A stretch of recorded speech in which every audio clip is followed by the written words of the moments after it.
밝은 가족 여러분, 그동안 안녕하셨죠? 오늘 5월 12일 주간은 스승의 날 주간, 또 어버이날 주간, 어린이날까지 이제 겹친 주일입니다. 어린이 여러분 복 많이 받으시고, 어버이 여러분 복 많이 받으시고, 스승님들 여러분도 복 많이 받으시길 바랍니다. 자, 5월 10일 가족 예배 또 시작하도록 하겠습니다. 시편 낭독으로부터 시작합니다. 오늘은 시편 43편 1절로 5절까지 함께 낭독하고 시작하도록 하겠습니다. 하나님이여, 나를 판단하시되 경건하지 아니한 나라에 대하여 내 송사를 변호하시며 간사하고 불의한 자에게서 나를 건지소서. 주는 나의 힘이 되신 하나님이시거늘 어찌하여 나를 버리셨나이까? 내가 어찌하여 원수의 억압으로 말미암아 슬프게 다니나이까? 주의 빛과 주의 진리를 보내시어 나를 인도하시고 주의 거룩한 산과 주께서 계시는 곳에 이르게 하소서. 그런즉 내가 하나님의 제단에 나아가 나의 큰 기쁨에 하나님께 이르리이다. 하나님이여, 나의 하나님이여, 내가 수금으로 주를 찬양하리이다. 내 영혼아, 내가 어찌하여 낙심하며 어찌하여 내 속에서 불안해하는가? 너는 하나님께 소망을 두라. 그가 나타나 도우심으로 말미암아 내 하나님을 여전히 찬송하리로다. 아멘. 만복의 찬양으로 주님 앞에 드리겠습니다.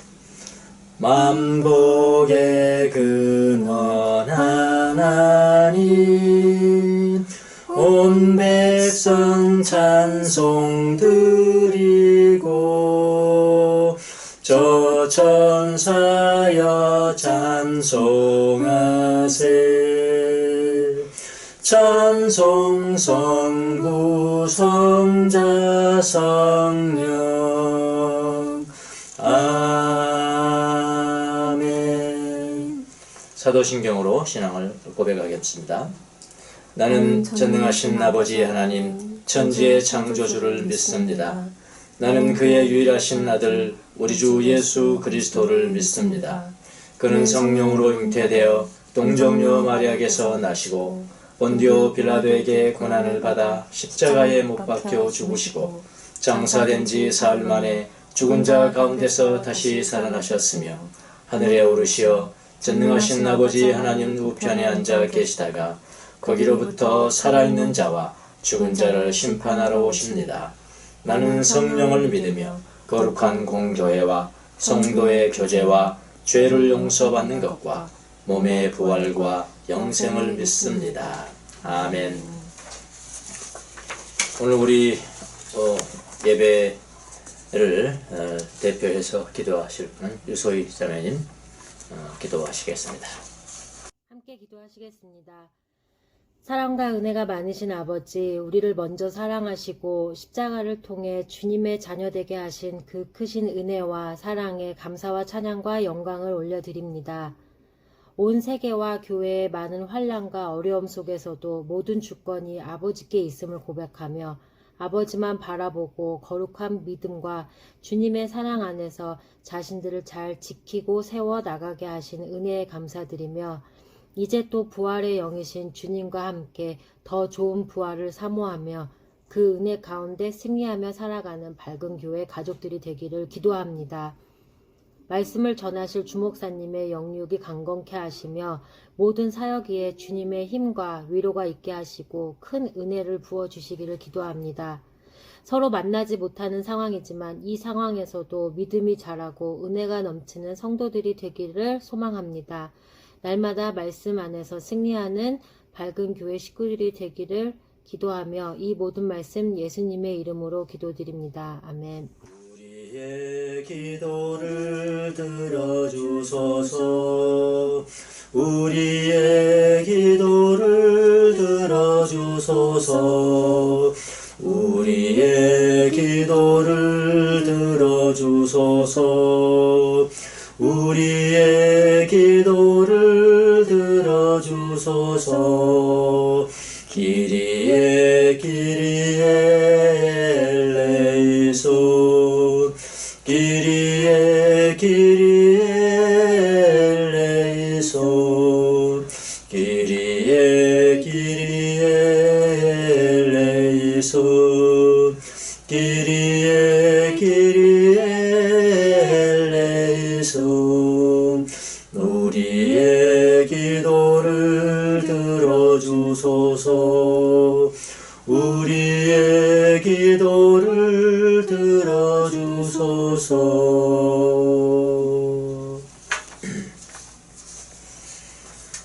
오늘 함께 나눌 성경을 봉독하도록 하겠습니다. 오늘 나눌 말씀은 고린도전서 3장 16절과 17절을 나누도록 하겠습니다. 하나님의 지혜의 귀를 기울이십시오. 여러분이 하나님의 성전이요 하나님의 성령이 여러분 가운데 계시다는 것을 모르십니까? 누구든지 하나님의 성전을 파괴하면 하나님께서도 그 사람을 멸하실 것입니다. 하나님의 성전은 거룩합니다. 여러분은 하나님의 성전입니다. 아멘. 말씀하시는 분은 바로 하나님이십니다.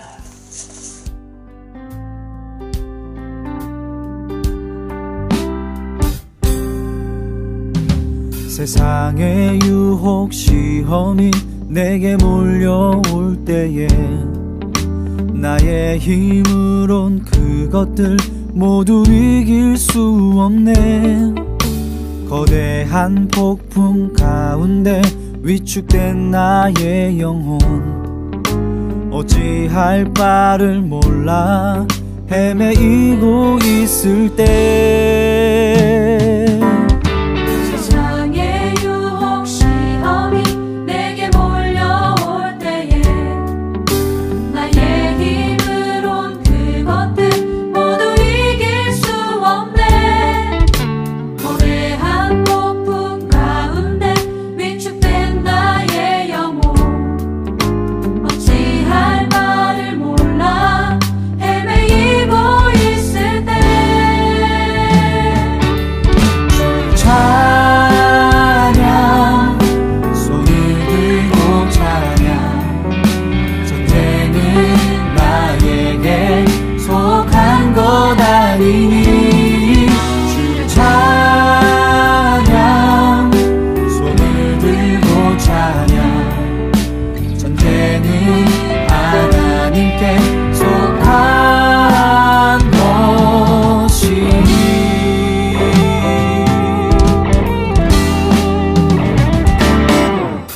거짓과 속임수로 가득 찬 세상에서 어디로 갈지 몰라 머뭇거리고 있네. 공중의 권세 잡은 자 지금도 우리들을 실패와 절망으로 넘어뜨리려 하네. 주위를 둘러보면 아무도 없는 듯 믿음의 눈을 들면 보이는 분 계시네. 지금도 내 안에서 역사하고 계시는 사망과 어둠의 권세 물리치신 예수님 주를 찬양 손을 들고 찬양 전쟁은 나에게 속한 것 아니니 주를 찬양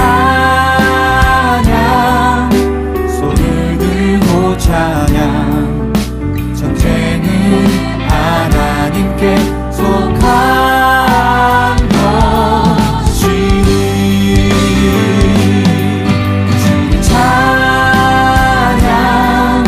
손을 들고 찬양 전쟁은 나에게 속한 것 아니니 주의 찬양 손을 들고 찬양 전쟁은 하나님께 속한 것이니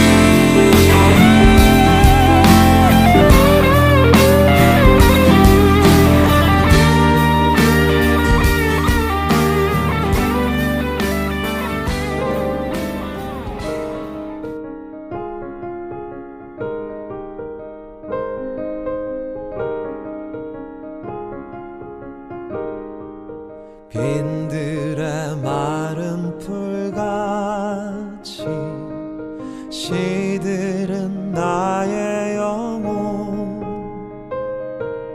주님의 허락한 성령 간절히 기다리네 가물어 메마른 땅에 단비를 내리시듯 성령의 단비를 부어 새 생명 주옵소서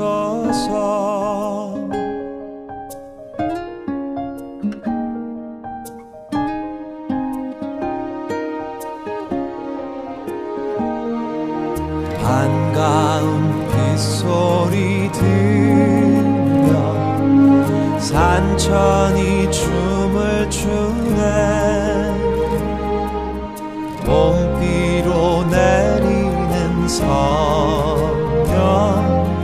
내게도 주옵소서 가물어 메마른 땅에 단비를 내리시듯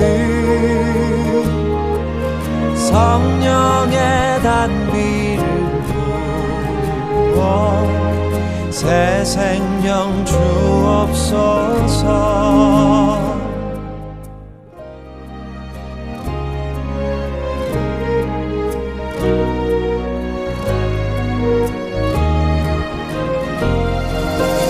참되신 사랑의 언약 어길 수 있사오랴 오늘의 흡족한 은혜 주실 줄 믿습니다 가물어 메마른 땅에 단비를 내리시듯 성령의 단비를 부어 새 생명 주옵소서 가물어 메마른 땅에 단비를 내리시듯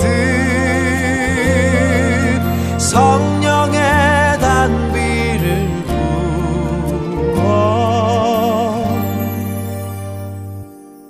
새 생명 주옵소서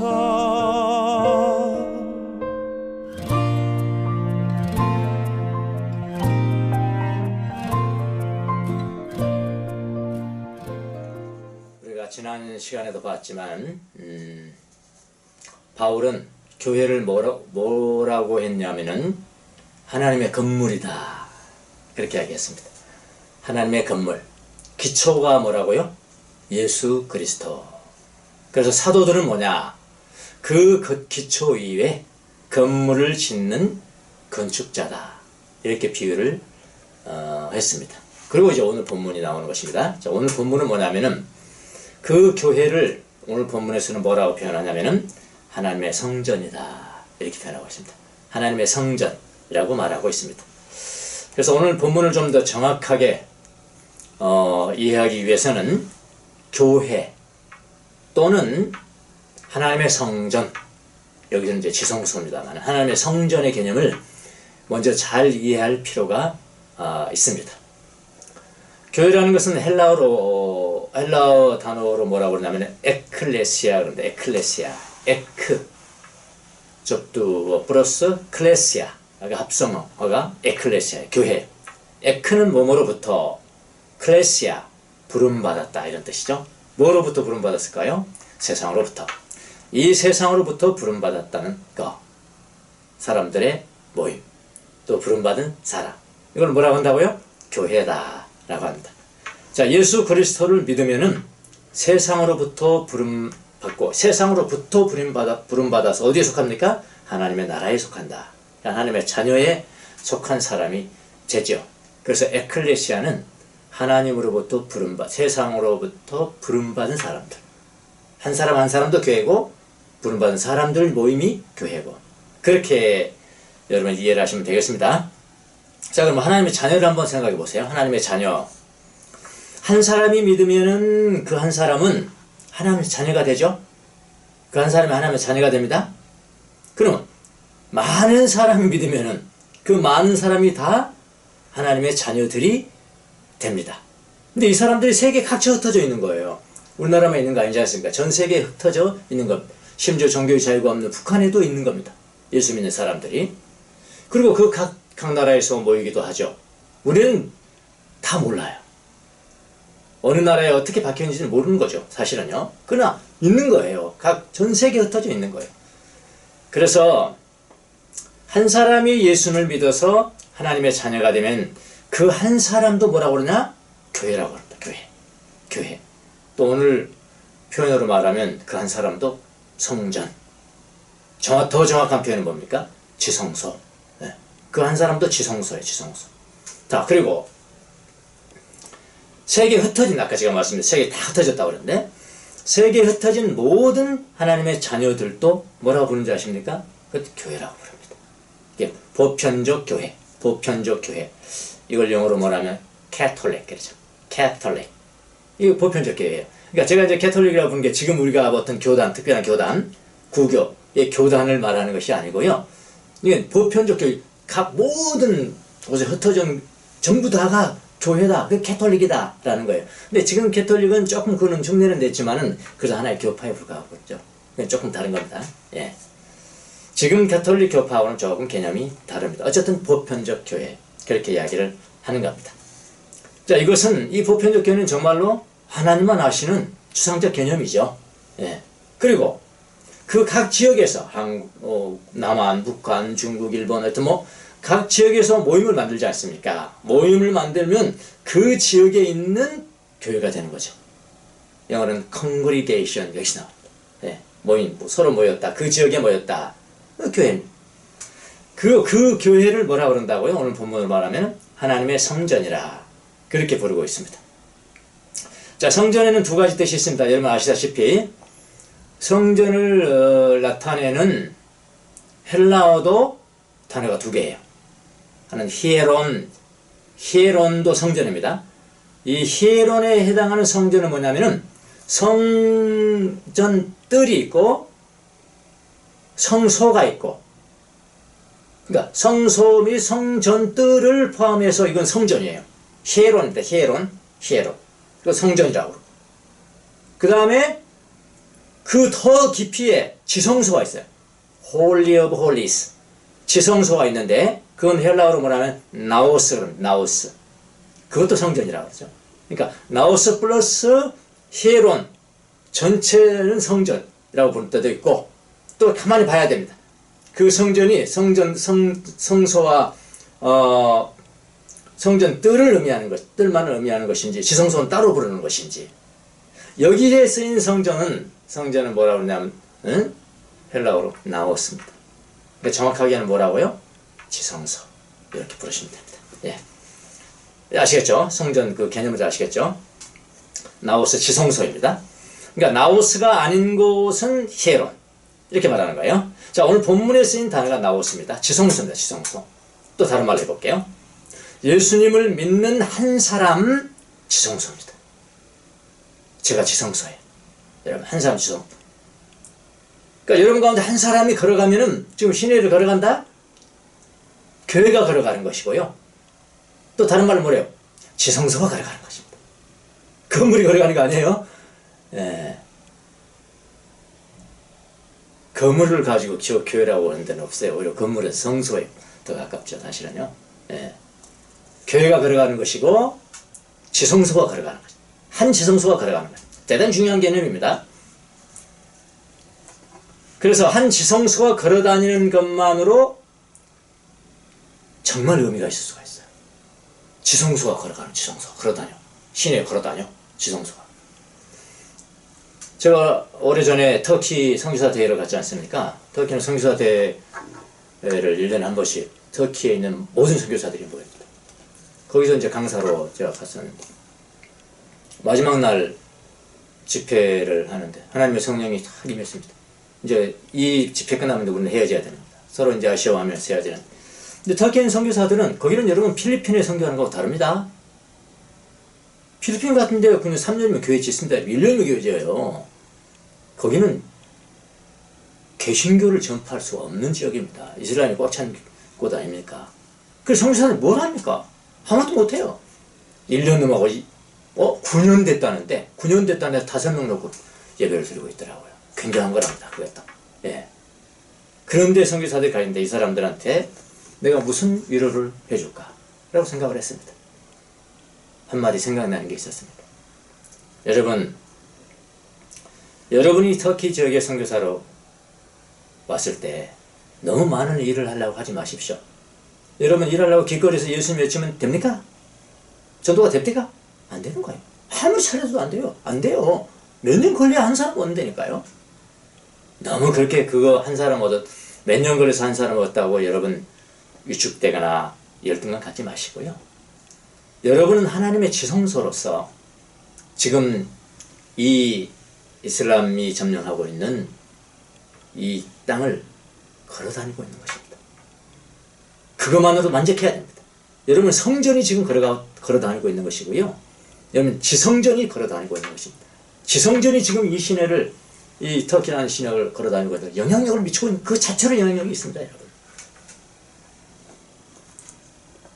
38선에 군인들이 맨날 싸운 거 아니지 않습니까? 그냥 걸어만 다니는 거예요. 38선을 쫙 걸어만 다니도 경계가 되는 거죠. 그것과 같이 여러분은 그런 존재로 역시합니다. 끝나고 난 다음에 선교사들 찾아왔습니다. 은혜 받았습니다. 왜 그렇게 은혜 받았습니까? 어슬렁어슬렁 걸어만 다녀도 된다고 그래서 그게 제일 은혜 받았다고 하는 게 지금도 기억이 납니다. 굉장한 의미입니다. 여러분 지성소가 걸어다니는 것입니다. 그리고 전 세계에 있는 예수 믿는 사람들도 뭐라고요? 지성소입니다. 그건 우리는 모른다. 추상적인 하나님만이 아십니다.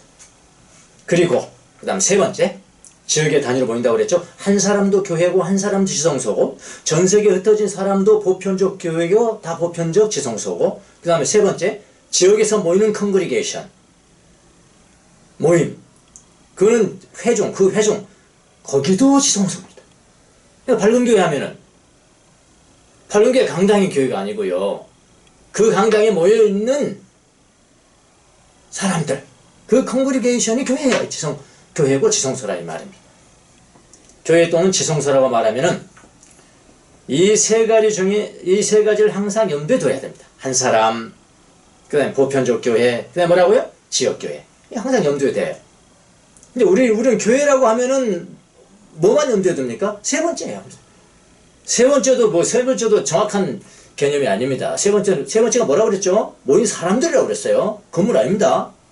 근데 사람들은 건물만 생각하지, 건물만. 그렇잖아요? 예.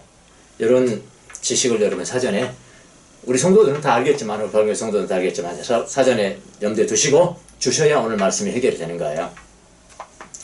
자, 그러면은, 오늘 본문에 나오는 하나님의 지성소, 정확하게 번역하면 지성소입니다. 하나님의 지성소. 우리 성경에 지금 성전이라고 번역됐지만, 하나님의 지성소 또는 교회는 위에 제가 말씀드린 거, 한 사람, 전 세계에 흩어진 사람, 또 지역에 모인 사람, 이 세 가지 교회 중에 어떤 교회를 주로 의미하는 것일까요? 오늘 본문은 이렇다 이 말. 오늘 본문에 우리가 집중해야 되잖아요. 자, 근데 우리 앞에 바울이 무엇에 대해서 말을 하고 있는지를 보면 우리가 알 수가 있어요. 바울은 지금 누구에게 지금 이 서신서를 보냈죠? 누구한테 보냈습니까? 한 사람한테 보낸 거 아니죠? 빌레몬이라는 사람 한 사람한테 보낸 서신서가 아니고 고린도 전서는 고린도에 있는 사람들의 모임한테 보낸 거예요. 그러니까 세 번째 교회죠. 세 번째 지성소라 이 말입니다. 세 번째 지성소. 그런데 이 회중들이, 세 번째 이 지성소, 이 회중들이 서로 다투고 시기한다 이랬잖아요. 당파를 만들어서 서로 다투고 시기한다. 이걸 지적하고 있지 않습니까? 우리 이미 봤지만. 그래서, 그리고 그 지적이 끝나고 난 다음에 오늘 본문이 나오는 거예요. 16절, 17절 나옵니다. 무슨 말 아시겠습니까? 자, 이로 보건대 오늘 본문은 이 본문에서 말하는 성전, 지성소, 교회라는 것은 세 번째 교회, 다시 말하면 회중교회, 모이는 회중, 교회를 주로 의미한다고 보면 됩니다. 자, 그렇게 해석하는 이유는 또 있습니다. 뭐냐면 개개인이 또 이제 성전이잖아요. 개개인이 교회고 개개인이 성전, 개개인의 내면을 우리가 거룩하게 만들어야 하는 게 중요하지 않습니까? 이 개개인이 믿는 사람을 하나님의 성전이라고 할 때 이 부분에 대해서는 또 나와요. 고린도전서 우리 이제 앞으로 나올 겁니다. 6장 19절. 6장 19절에 보면 또 하나님의 성전이 나오는데요. 너희 몸은 그랬거든요. 너희 몸은 너희가 하나님께로부터 받은 바 너희 가운데 계신 성령의 나우스, 성령의 나우스인 줄을 알지 못하느냐. 너희는 너희 자신의 것이 아니다. 이 말씀이 나오거든요. 그래서 개개인이 지성소가 되고 성전이 되고 교회가 되는 경우는 또 다르게 나온다 이 말입니다. 6장에 나온다. 6장에. 예, 무슨 말이겠죠? 그래서 오늘 본문은 세 번째 교회, 세 번째 성전, 세 번째 교회를 염두에 두고 말씀을 드리는 것이란 말입니다. 자, 그러면은 개개인이 하나님의 지성소일 때 어떻게 지성소를 가꾸는 것인가, 이건 다 그때 보도록 하겠습니다. 6장에 나올 때 보도록 하겠습니다. 오늘은 뭐냐면은 회중으로서의 교회, 그러니까 뭐 밝은 교회, 뭐 무슨 교회, 회중으로서의 지성소에 대해서 하나님의 가르침을 한번 들어보십시오. 오늘 중요하게 다루는 문제가 뭡니까? 우리가 두 절을 읽었습니다. 아마 두 절에서 나와 있습니다. 그게 뭐냐면 두 가지 거의 문제인데요. 뭐냐면은 회중이라는 거, 그 다음에 교회, 개인을 이야기하는 개인은 6장에 나온다고 그랬습니다. 회중, 또 모이는 교회, 이것도 지성소라고 하는데, 이 모이는 지성소를 파괴하면 어떻게 되냐, 이런 이야기. 지성소를 더럽히면 어떻게 되냐, 더럽힌 사람은 어떻게 하나님이 처리할 것인가. 지성소를 더럽힌다는 게 무슨 의미일까? 이겁니다. 그러니까 지성소를 파괴하는 것이 다른 성경에서 이제 더럽히는 거, 오늘 우리가 읽은 것은 파괴하는 거, 그렇게 했잖아. 지성소를 파괴하고 지성소를 더럽히는 것이 무엇일까? 첫 번째 우리가 염두에 둬야 할 것은 그게 뭘까? 바울이 지금 뭘 염두에 두고 그런 행위를 하면 너희들은 벌 받는 거야? 그렇게 이야기하는 것일까? 누가 그 지성소를 더럽게 하고 누가 그 지성소를 파괴시키는 것일까? 이 두 가지만 살펴보면은 오늘 두 절은 다 끝나는 거죠. 자, 개인인 지성소에 대해서는 나중에 본다고 했습니다. 그러면은 지성소, 회중 지성소입니다. 회중 지성소, 밝은 교회, 회중 지성소입니다. 이 회중인 지성소를 파괴하는 행위가 무엇일까? 이거부터 한번 살펴보도록 하죠. 결론적으로 말하면 뭐냐면요, 예수 그리스도의 의미를 약화시키는 모든 행위입니다. 예수 그리스도의 의미를 약화시키는 모든 행위, 모든 가르침, 모든 설교, 하여튼 모든. 자, 3장 17절 보면 뭐라고 그랬냐면, 누구든지 하나님의 성전을 파괴하면, 더럽히면 같은 단어입니다. 하나님께서도 그 사람을 파괴하실 것이요. 단어가 똑같아, 헬라어 단어가. 그러니까 누구든지 하나님의 성전을 파괴하면 하나님께서도 그 사람을 파괴하실 것입니다. 이런 이야기입니다. 하나님의 성전은 거룩합니다. 여러분은 바로 하나님의 성전입니다. 이렇게 나가잖아요. 그러니까 성전을 파괴하는 사람을 하나님은 그 사람을 파괴해 주신다 한다라고 하는 겁니다. 성전 파괴. 그 사람 파괴에 쓰인 단어는 같은 단어예요. 그 사람이라고 했잖아요. 그 사람이 파괴했다. 어떤 사람이 파괴했다 이 말이에요. 성전을 파괴했어. 회중을 파괴했어요. 근데 하나님은 그 파괴한 그 사람도 파괴할 것이다. 같은 단어입니다. 성전을 더럽힌 사람을 하나님은 같은 것으로 갚으신다는 거예요. 자, 성전 파괴가 그렇게 무서운 죄입니다. 무서운 겁니다. 예. 그럼 성전 파괴가 무엇일까요? 이걸 아셔야 되잖아요. 자, 예수님이 성전을 파괴하였다는 죄를 받으신 거 아시죠? 예수님 십자가에 못 박히시는 제목이 많이 있지만 그 제목 중 하나가 뭔지 아십니까? 성전 파괴예요. 아이러니하게 성전 파괴. 어떤 말로 어떤 것을 증거로 삼았느냐? 아, 예수님이요, 성전을 헐어라. 일단 이 성전을 헐어라. 그러면 내가 3일 만에 세울 것이다 라고 저분이 이야기했습니다. 이거 뭐 증거가 필요가 없습니다. 이 점은 직접 말했습니다. 물어보세요. 이렇게 해서 성전 파괴 죄가 제목이 포함되는 거 여러분 아시죠? 그러나 바울이 말하는 이 16절 17절에서 말하는 성전 파괴는 그런 것이 아닙니다. 그런 것이 아니고요, 지성소의 더럽힘, 지성소를 더럽힌 것이다. 교회를 더럽히는 거다, 이렇게 봅니다. 교회를 더럽히는 것이다. 성전은 보이는 건물이 아닙니다. 예수님이 말하는 성전, 그거는 보이는 거였죠. 그거는 허물어 봐라, 내가 그걸로 왔다는 거 아닙니까? 예, 보이는 건물이 아니에요. 예수님이 바로 성전이세요. 그 성전이 3일 만에 부활하신 겁니다. 성전을 허물어 봐라, 내가 3일 동안 지을 것이다가 당신 자신의 몸을 가르쳐서 말씀하신 거 아닙니까? 3일 만에 부활하셨습니다. 그래서 새로운 성전이 세워진 거예요. 유대인들이 가르치고 이런 데 말하는 그 건물, 성전, 뭐 다윗의 성전, 뭐 솔로몬의 성전, 스룹바벨 성전, 그건 다 건물이에요. 그럼 헐어버려. 새로운 성전이 세워진 것입니다. 그 성전이 뭡니까? 예수 그리스도 자신이에요. 그리고 그 새로운 성전을 받아들이는 사람들이 역시 성전이죠. 그러니까 예수를 받아들이는 사람들이 그건 성전인 거예요. 성전. 그들이 거룩한 지성소인 겁니다. 성전, 지성소, 똑같은 이야기입니다. 그래서 예수님이 부활하셔서 그를 믿는 사람들을 뭐냐면 새 언약의 백성으로 삼으셨죠. 새 언약의 백성으로 삼으셨습니다. 새 언약의 백성으로 삼으신 기초가 뭡니까? 기초. 바로 예수 그리스도입니다. 기초가 예수 그리스도예요. 그러니까 자, 성전을 파괴하는 일이 뭘까? 성전을 더럽히는 일이 뭘까? 지성소를 파괴하는 일이 뭘까요? 지성소를 더럽힌 일이 무엇인가? 너무나 간단하잖아요. 기초이신 예수 그리스도의 의미를 약화시키는 그 어떤 가르침도 바로 성전을 파괴하는 행위고요, 바로 교회를 파괴하는 행위입니다. 그래서 예수 그리스도의 의미를 약화시키는 것은 교회의 기반을 허물어버린 거잖아요. 여러분, 담벼락 하나 깨는 게 아니거든요. 인테리어 하나 부수는 게 아니고요, 기반을 무너뜨려버리는 것이니까요. 분파 행위도 여기에 마찬가지로 해당되는 것입니다. 예. 그래서 우리가 성전을 더럽히는 행위와 성전을 조금 잘못 짓는 행위를 이렇게 구별을 하셔야 돼요. 성전을 더럽히고 성전을 파괴하는 행위하고 성전을 잘못 지어, 성전을 지는데 잘못 짓는 행위를 구별하셔야 되는데요.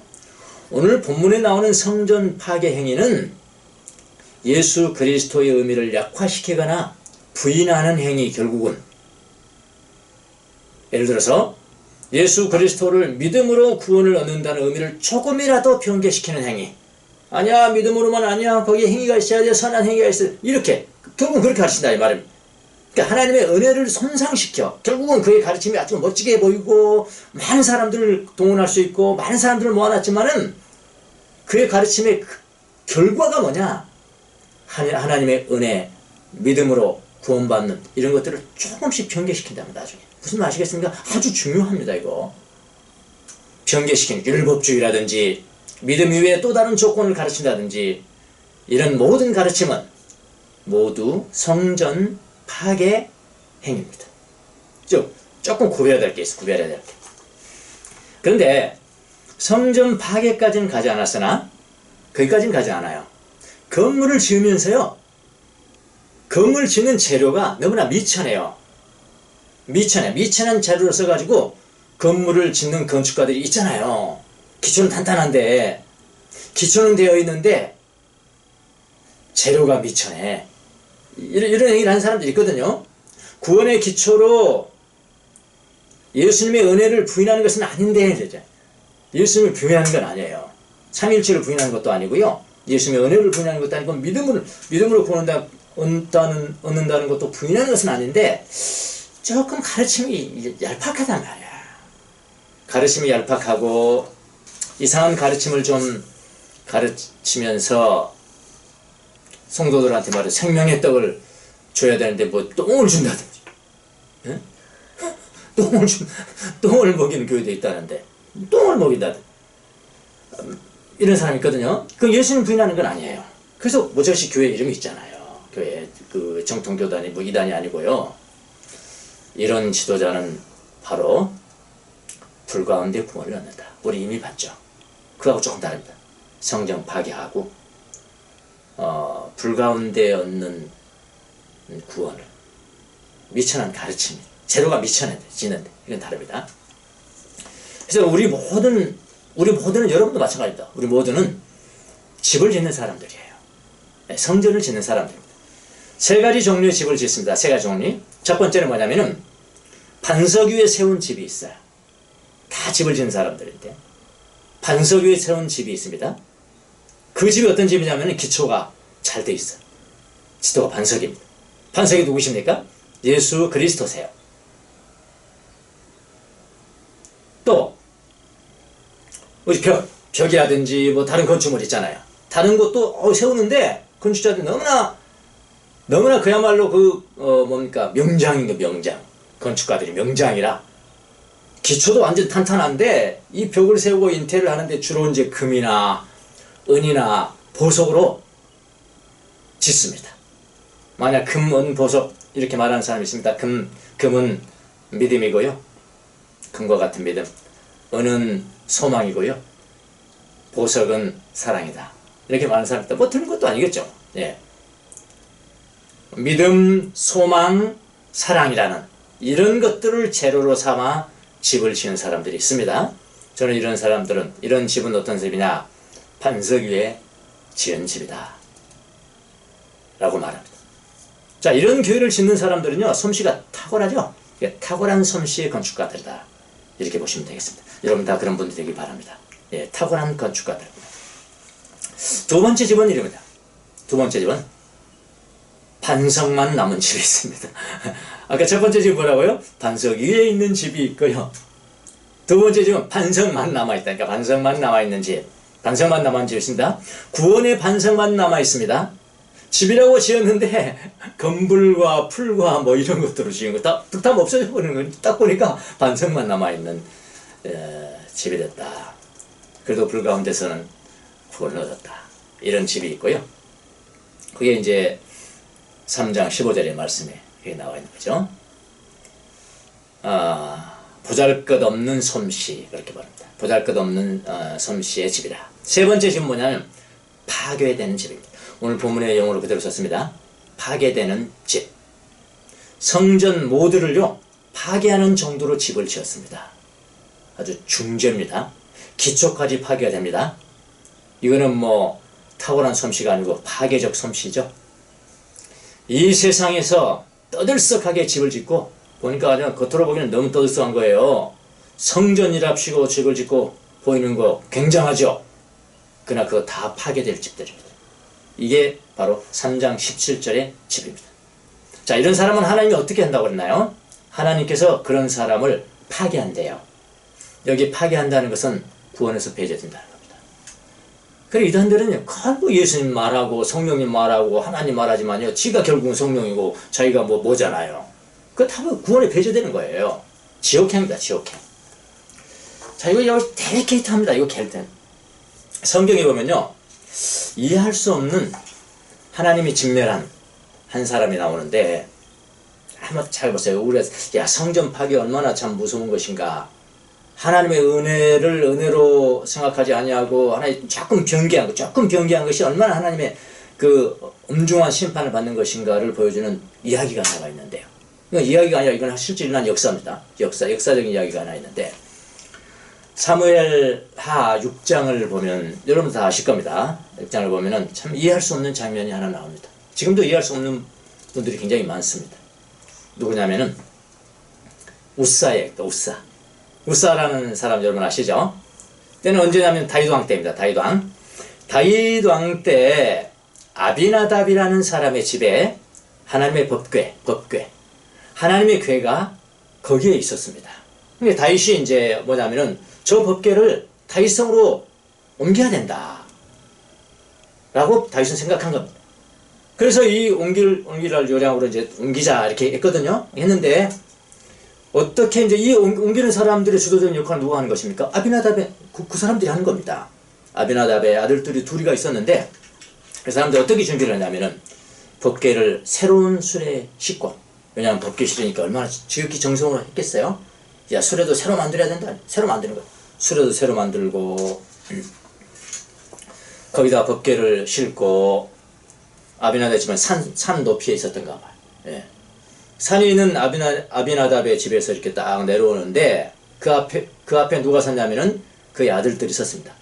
아들의 이름은 우사와 아효라는 사람들이 리더입니까? 리더 앞에 업장 섰으니까 굉장하죠? 하나님의 법궤를 움직이는데 리더가 됐단 말이에요. 그럼 얼마나 굉장하겠습니까? 그렇죠? 다윗 왕도 리더가 안 됐어요, 지금요. 앞장서서 새 수레에 싣고 지금 법궤를 움직이는 겁니다. 법궤를 움직이는데 그런데 소들이 아마 이게 균형 신장로가 아니라 그냥 뛰는 바람에 깜짝 놀래가 뛰어버렸습니다. 소들이 뛰는 바람에 법궤가 이제 떨어지려고 그러잖아요. 법궤가 떨어지는 찰나에 우사가 손을 들어서 법궤를 팍 잡은 거예요. 안 떨어지게 했단 말이에요. 안 떨어지게. 떨어지면 안 되는데 법궤를 붙들었습니다. 자, 성경이 뭐라고 그랬냐. 그런 해가 역사적으로 일어났으면 이야기 안 합니다. 성경은 우사가 잘못함으로 그랬다. 우사가 잘못함으로 진노하사 하나님이 그를 치시니 우사가 그 자리에서 죽었다. 그랬거든요. 여러분, 우사가 죽을 정도로 잘못한 겁니까? 한번 생각해보세요. 죽을 정도로 잘못된, 아니 법궤, 그 거룩한 법궤를 지금 떨어뜨리면 손상할 건데, 응? 상할 건데 그걸 떨어지지 않기 위해서 딱 잡았는데, 성경 뭐라고 하냐면 우사가 잘못함으로 하나님이 진노하사 그 자리에서 죽이셨다 그랬거든요. 여러분 어떻게 보셨어요? 뭐를 잘못했을까요? 법궤가 떨어질까봐 잡은 거 아닌가요? 무엇을 잘못했을까요? 여기 성경에 보면 여기 잘못함으로 라는 단어는 뭐냐면 불경하다는 뜻입니다. 예, 불경함으로. 불경이 뭐죠? 불경? 하나님으로 대하지 않았으므로. 그렇죠. 경배니까요. 불경. 하나님을 하나님으로 대하지 않았다는 그런 것이거든요. 자, 여기 우사가 왜 죽었을까 하는 것은 많은 이유들이 있습니다. 다 일부 다 옳아요. 예. 예를 들어서 우사의 결정적인 실수는 원래 법궤를 옮길 때는 하나님께서 명령할 때 율법에 보면은 손수레로 옮기면 안 되는 겁니다. 누가 져야 될까요? 레위 자손이 져야 돼요. 등에다 져야 됩니다. 져야 되고 법궤는 손대면 안 되는 거예요. 그 지금 법궤를 운반하는 리더가 잘못됐고 손으로 만졌고 그 다음에 뭐죠? 수레 태웠고 이런 거 다 잘못된 겁니다. 그러니까 하나님 말씀을 거역한 거죠, 사실은요. 그것도 일부 옳아요. 근데 진짜 그런 것만 가지고 지금 하나님께서 그렇게 벌하셨을까? 저는 그것까지 그렇게 생각하지는 않거든요. 그런 많은 이유들이 있지만 일부 다 이유가 있습니다. 그런데 결정적인 실수는 뭐냐면은 성경에는 자세히 안 나와 있습니다만 결정적인 실수는 뭐냐면 우사는 하나님을 자기 마음대로 자기 손으로 조종할 수 있다는 잘못된 믿음을 가지고 있는 거예요. 지금요. 너무나 익숙해 있는 겁니다. 그동안 자기 집에 어디 있었겠죠. 날마다 법궤를 보고 자라니까 너무나 익숙해진 겁니다. 하나님도 내 말씀 할 수 있구나. 하나님이 어떻게 옮기라는 그런 말씀 별로 안 들리니까 없어요, 여기에요. 귀중한 물건이 있다. 그 정도 아는 거죠. 법궤가 자기 집에 오랫동안 있어서 법궤를 너무나 평안하고 안일하게 생각했던 것은 아닌가.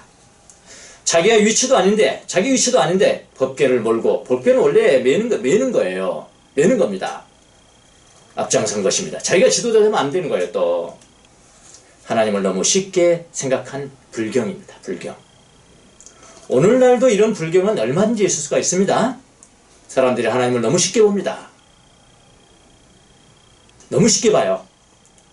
지극히 정성을 행한다고 하면 하나님이 기뻐하실 거라고 생각합니다. 지극히 정성을 다하면 너무 인위적이에요. 인위적. 쉽게 말하면 하나님을 조종하는 거예요. 매니퓰레이션 하는 거예요. 매니퓰은 뭐죠? 손으로 이렇게 한다는 거예요. 내 마음대로. 자기식으로 하나님을 본다는 거예요. 내 마음에 들면은 하나님 오케이, 하나님은 좋아하고, 내 마음에 안 들면은 그냥 삐지고. 자기식으로 하나님을 본다는 거예요. 하나님을 손으로 조종할 수 있다라고 생각합니다. 이게 불경입니다, 여러분. 하나님을 손으로 만져집니까? 여러분, 하나님 다 할 수 있어요? 하나님 모르시는 겁니다. 하나님 계시는 것만 아는 거예요. 하나님 만질 수 있어요? 불경입니다. 하나님이 우사처럼 죽이지는 않았지만은, 여러분, 이런 식으로 하나님을 생각한다면은 언젠가는 지도자들이 하나님 앞에 좀 이따 까질 때가 있을 것이다. 저는 그렇게 생각합니다. 함부로 불경스럽게 가르치면 안 되는 거예요. 다 한다고 하면. 여러분, 이것을 누가 깨닫냐면은 다윗이 깨닫습니다. 다윗이 성령리한 사람이죠. 하나님이 그냥 팍 준 거예요. 왜 우사가 죽었느냐. 그걸 금방 그 6장이 다 나와요. 그 후반부에 보면. 다윗이 그걸 깨닫습니다. 깨닫고 난 다음에 나중에 오벳 에돔의 집에 머물러 있는 그 법궤를 다시 옮기기 시작합니다. 다시 옮길 때는 법궤를 4개 만들고요. 술이 아닙니다. 4개 만들고, 그 다음에 뭘 한지 아십니까? 6걸음을 걷고, 6걸음입니다. 6걸음을 걷고 거기서 제사를 드려요. 여러분, 하나님의 은혜가 너무나 충만해서 감사하면서 6걸음을 걷고 제사 드리고, 그 다음에 뭐라고 하냐, 그 다음에요, 다윗이 취한 행동을 보면 거기 단어가 달라져요. 너무나 기뻐합니다. 너무나 감사합니다. 옷이 벗어지는 것도 모르게 춤을 춥니다. 그냥 받으면 되는 거예요. 뭘로? 믿음으로. 하나님 그렇게 믿는 거라고요. 만지는 거 아니에요. 제멋대로 하는 게 아니고 불경하게 만드는 거예요. 기뻐하고 감사하고 춤을 추고, 다윗이 춤을 추니까 그 하나님의 은혜가 백성들에게 전달되죠. 백성들, 온 백성이 춤을 췄다고 그랬습니다. 온 백성이 춤을 춥니다. 하나님은 바로 뭐죠? 무슨 하나님이죠? 은혜의 하나님인가요? 그것을 믿음으로 받으면 돼요. 하나님이 이렇게 돼야 되는 거거든요. 다윗이 그렇게 막 너무 좋아서 어린애처럼 춤을 추니까, 다윗의 아내가 있었죠? 웃었잖아요. 비웃었죠? 여러분, 하나님의 은혜를 비웃은 거예요. 하나님 앞에 감사하는 것을 비웃는 거예요. 나중에 어떻게 됐어요? 자식이 없었다고 그랬어요. 자식이 없다는 건 뭐죠? 다시 그 방에 안 들어가는 거예요. 네. 그 말을 듣고 난 다음에, 여러분, 하나님 앞에 은혜 받는 건 은혜 받아야죠. 하나님 은혜 받아야 사람 앞에 은혜 받는 것 아닙니까? 네. 근데 우사는 뭐냐? 은혜의 하나님을 손상시키는 행위를 한 거란 말이에요. 자기가 하나님을 모신다고 믿는 것입니다. 자기가 하나님의 은혜를 주시는 분이신데, 자기가 하나님을 어떻게 할 수 있다고 생각한 거예요. 여러분, 하나님 은혜를 주시는 분이고요. 사람은 어떻게 돼요? 믿음으로 받는 거예요. 받으면 되는 겁니다. 자, 이런 것들이 성전 파괴, 하나님 예수 그리스도의 의미를 조금이라도 손상시킨 그런 가르침이 있다면 그것은 성전 파괴다. 자, 우리 성전 파괴 의미를 살펴봤습니다. 그러면 누가 그런 성전 파괴를 한다는 것입니까? 이 본문에 보면 17절에 보면요, 뭐라고 하냐면 누구든지 그랬어요. 누구든지 그랬어요. 그럼 누가 성전을 파괴시킨다고요? 누구든지요. 누구든지. 그러니까 여기서 누구든지라는 것은 첫째는 지도자겠죠. 지도자고요. 지도자만 성전을 파괴시키는 게 아닙니다. 둘째는 뭘까요? 그 지도자를 따르는 사람들이 성전을 파괴시키는 거예요. 예. 17절에 보면 누구든지 하나님의 성전을 파괴하면, 이렇게 말했습니다. 누가 파괴한다고요? 누구든지입니다. 가장 제1차로는 누굴까요? 제1차로는 가르침을 주는 교회 지도자입니다. 그러겠죠? 제1차 지도자고요. 여러분, 지도자가 잘못되었다고, 지도자 한 사람이 잘못되었다고 교회 전체가 잘못됩니까? 잘못됩니까? 한 사람이 잘못됐다고 이러면 교회 전체가 잘못되지 않습니다. 왜? 교회 전체 안 따르면 되거든요. 안 따르면 그만이거든요. 그러면 그 사람 혼자 하는 교회는 없어져 버리는 거예요. 그래서 제 2차로 잘못한 사람이 누구냐? 그 잘못된 가르침을 따르는 자가 있기 때문에 교회는 잘못되는 거예요. 아시겠습니까? 그러니까 교회를 파괴하는 가르침을 지도자가 주고 그 잘못된 가르침을 따르는 자들이 있기 때문에 교회가 파괴된다. 그런 겁니다. 그래서요, 다 같은 사람들이에요. 다 같은 사람들.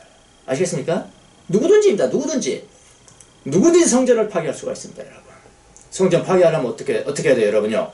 잘못된 가르침, 은혜를 배신하고 은혜에 대한 잘못된 가르침을 줄 때마다 아닙니다. 이 일을 제기할 수 있는 그런 실력들을 갖추고 안 따르면 돼요. 안 따르면. 예? 돈 퍼주면 도망가 버리면 되는 거예요. 도망가 버리면. 그걸 받아먹어요? 너무나 간단. 자, 그러면 남의 교회를 지금 봤습니다만 우리 교회는 어떨까요? 우리 교회 밝은 교회는 어떤 교회인가요? 가르치는 자가 누구며 따르는 사람들은 누구일까요? 우리 교회는 반석 위에 세운 집일까요? 반석 위에 집을 세우려고 노력하는 교회일까요? 반석만 있는 집일까요? 거기까지도 괜찮아요? 아니면 더 나아가서 파괴하는 집일까요? 여러분이 한번 평가를 한번 해보시기 바랍니다. 자, 우리 교회의 비전은 이런 것입니다. 우리가 지금까지 배워왔습니다. 우리 교회의 기초는 누굽니까? 예수 그리스도이세요. 예수 그리스도. 그분 이외에 기초는 없습니다. 그분은 하나님이십니다. 100% 하나님이시고 그분은 100% 참 인간이세요. 그래야지 우리의 구원자가 될 수 있습니다. 우리의 구원자가 될 수 있는 분은 100% 하나님이신과 동시에 100% 인간이셔야 돼. 왜냐하면 100% 인간이어야 되는 것은 우리와 같은 똑같은 분이어야 되고 100% 하나님이어야 되는 것은 우리의 죄를 용서할 수 있는 분은 하나님만이기 때문에 그런 거예요. 그분은 오직 믿음으로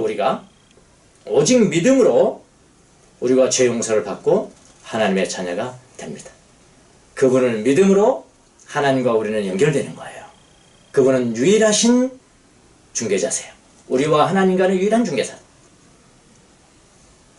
그분을 믿음으로 말미암아 우리가 하나님의 자녀가 됩니다.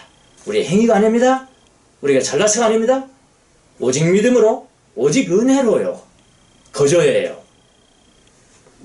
무료입니다. 무료. 오직 무료로 우리가 구원을 받습니다. 더 나아가서 우리는 하나님을 잘 모른다고 이야기해야 됩니다. 내가 하나님을 다 알고 내가 손으로 어떻게 할 수 있어? 저 정도 할 수 있어? 그것은 교만입니다. 우리는 하나님을 몰라요. 모른다고 고백해야 됩니다. 하나님이 우리에게 계시해 주는 것만큼만 우리는 압니다. 이게 우리의 기초입니다. 우리의 기초예요. 자, 이것을 뭐라 그러냐? 좀 전문적인 용어로 개혁주의적 영성이라 그렇게 이야기합니다. 종교개혁적 영성. 예, 우리의 기초는 이겁니다. 예. 자, 우리는 거기에 멈추지 않습니다. 오직 여러분 구원만 얻으세요. 예수님만 믿습니다. 고백만 하십시오. 이런 언어적 고백만을 지상제일주의적인 그렇게 하지 않습니다. 이렇게 좀 더 나아갑니다. 그럼 믿는 사람은 어떻게 해야 될 것인가? 좀 더 나아갑니다. 거기에 멈추지 않습니다.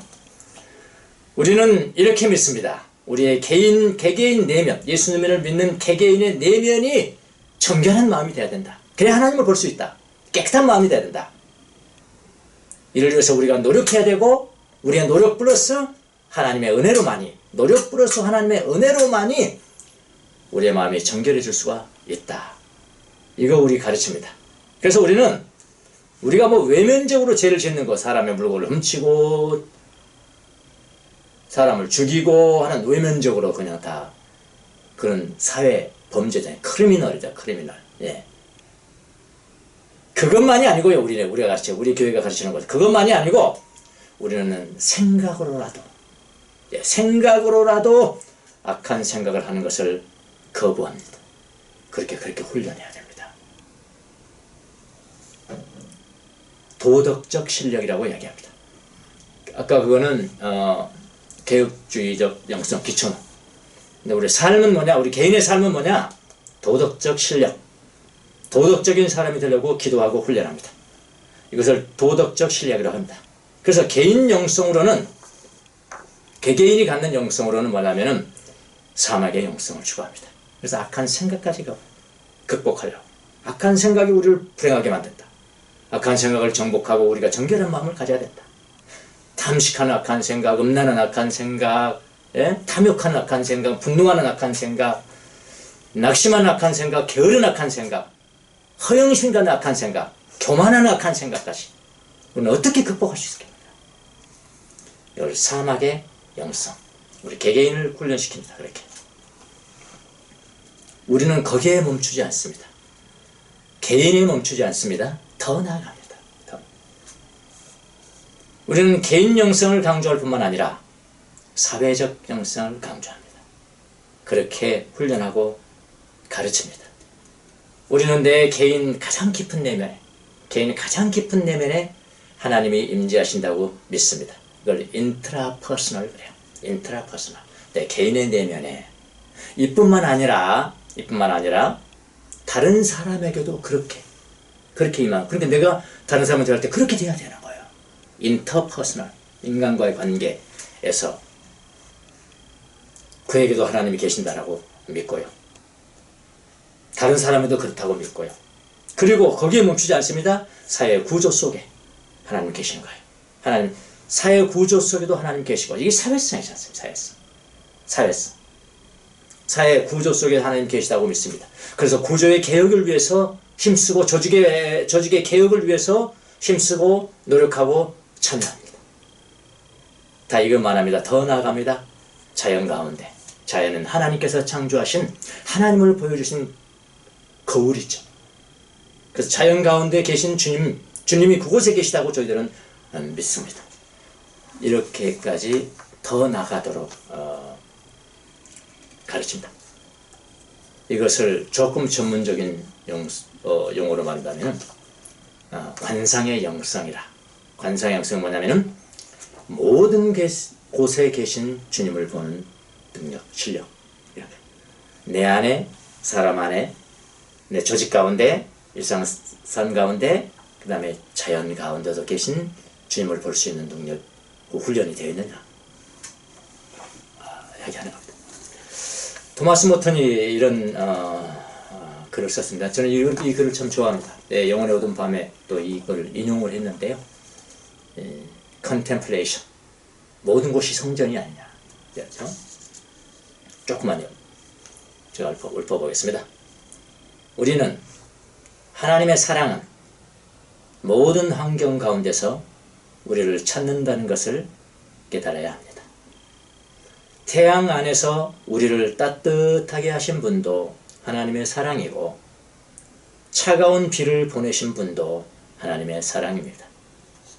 내가 먹는 빵으로 나를 먹이신 분도 하나님의 사랑이고, 배고픔과 금식으로 우리를 먹이신 분도 하나님의 사랑입니다. 내가 춥고 병들었을 때 겨울을 보내신 분도 하나님의 사랑이고, 내가 노동할 때 뜨거운 태양을 보내신 분도 하나님의 사랑입니다. 새소리와 시냇물 소리로 나에게 말씀하신 분도 하나님의 사랑이고, 민중의 외침 소리를 통해서 그분의 심판하심을 말씀하시는 분도 하나님이십니다. 멋진 말 아닙니까? 우리는 이것을 믿습니다. 우리 교회는 이것을 지향합니다. 이것을 가르쳐서 어떤 분은 이렇게 했습니다. Contemplation in action. 행동 속에 있는 관상, 행동으로 보여주는 contemplation이라고 말했습니다. 묵상의 영성이죠. 깊은 묵상의 영성이라고 합니다. 우리는 여러분 복음을 믿습니다. 우리 교회는 복음을 믿습니다. 복음을 믿을 뿐만 아니라 우리는 개인적 도덕성을 강조합니다.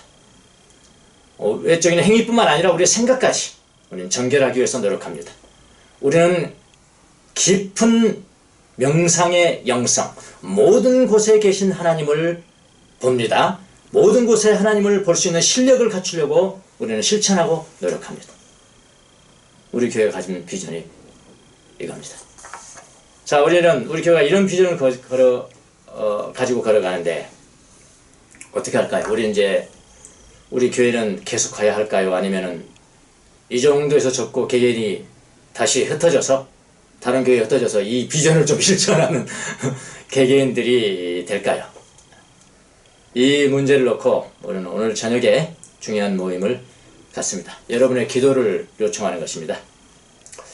전문가들은 이렇게 얘기합니다. 코로나 이후에 다시 예전처럼 돌아갈 수는 없다라고 강조합니다. 백신이 나오지 않는 한 코로나가 종식되는 것은 불가능할 것 같아요. 언제든지 일어날 수 있고요. 사실 코로나 발생하기 전에 지난 2월 달인가요? 발생하기 이전이죠. 이전에 우리 서울 교육청으로부터 한 통의 공문을 받았습니다. 학교가 또 우리 교회당이니까 받았습니다.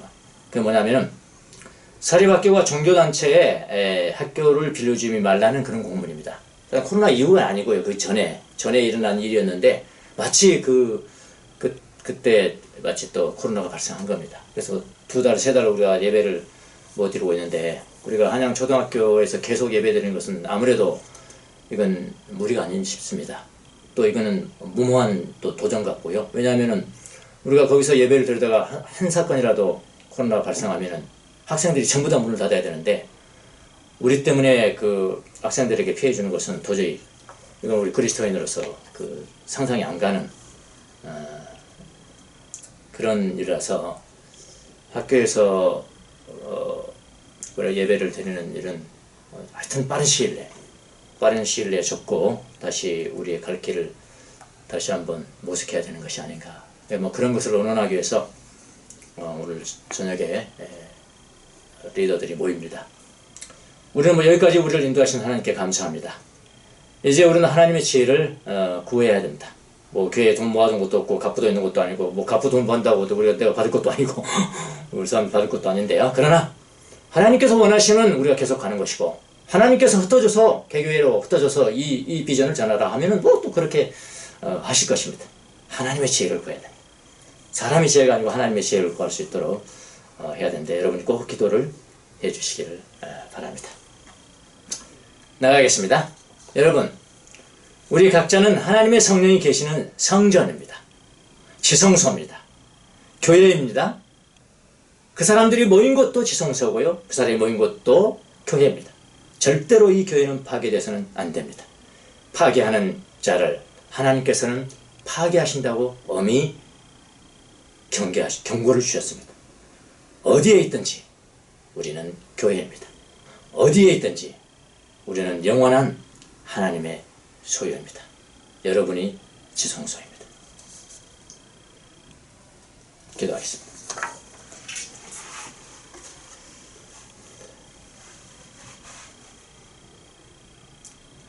하나님, 주님의 이름으로 우리 한 사람 한 사람을 불러내셔서 밝은 교회로 모여 교회를 이루게 하시는 주님 감사합니다. 지금까지 주님 우리를 인도해 주시고 각 사람을 성숙시켜 주시고 비전을 새롭게 하고 비전을 더욱더 넓혀갈 수 있도록 지금까지 도와주신 거 감사합니다. 앞으로 우리가 어떤 모습으로 교회를 이루어 나아갈지 주님께서 우리를 지도하시고 인도하시고 지혜를 가르쳐 주시옵소서.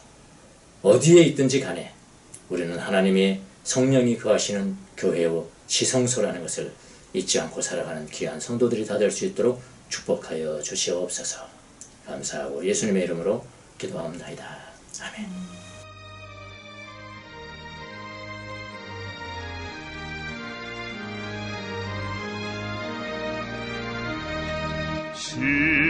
시온성과 같은 교회 그의 영광 한없다. 허락하신 말씀대로 주가 친히 세웠다. 안석 위에 세운 교회 십자가 누구랴 모든 원수에 왔사도 아무 근심 없도다. 생명샘이 솟아나와 모든 성도 마시니 언제든지 흘러넘쳐 부족함이 없도다. 이런 물이 흘러가니 목마를 자 누구랴. 주의 은혜 풍족하여 넘치고 또 넘친다.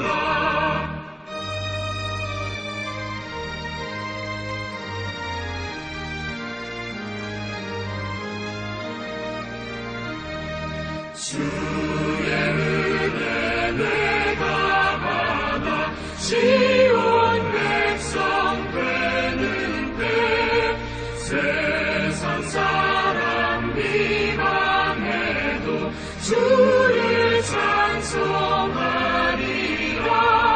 세상 헛된 모든 영광 않지만 게 같으나 주의 자녀가 될 복은 영원 무궁하도다.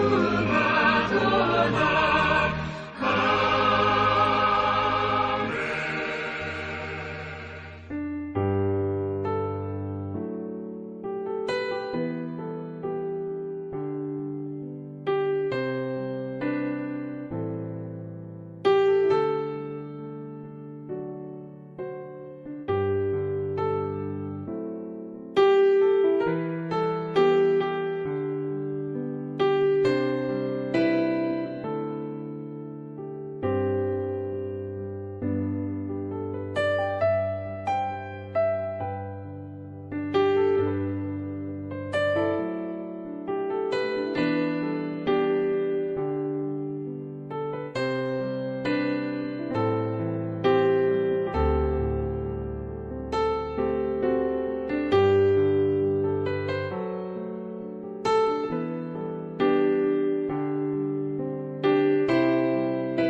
헌금하실 분은 온라인으로 헌금을 해주시기를 바랍니다. 다른 광고는 아까 제가 말씀드렸듯이 오늘 팀장, 그다음에 동산지 교사들 함께 모여서 우리 교회 앞날을 위해서 토론하고 지혜를 모으는데 여러분 다 함께 기도해 주시기를 바랍니다. 네. 축도하고 헌금 기도를 하고 마치도록 하겠습니다. 주님의 은혜에 감사해서 사랑과 나눔의 연보를 주님 앞에 올려드렸습니다. 이 헌금이 사용되는 곳에 주님의 영광이 드러나게 하시고 주의 나라가 확장되는 데 쓰임받을 수 있도록 축복하여 주옵소서. 믿음으로 드리는 손길들 좀 축복해 주시되 저들이 어디에 있든지 간에 하나님의 지성소요 하나님의 교회로서 빛을 발하는 귀한 종들이 될 수 있도록 축복하여 주시옵소서.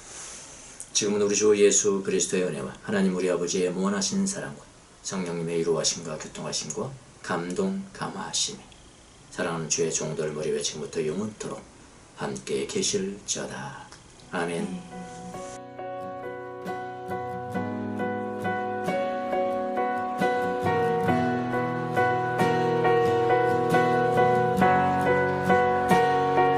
주의 나라가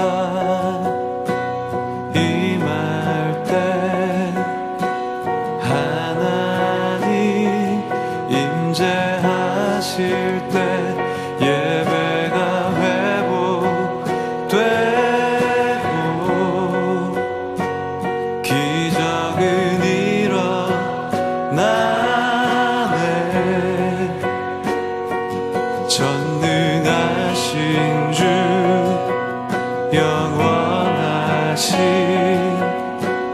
능력에 통치자 자유가 선포되어 주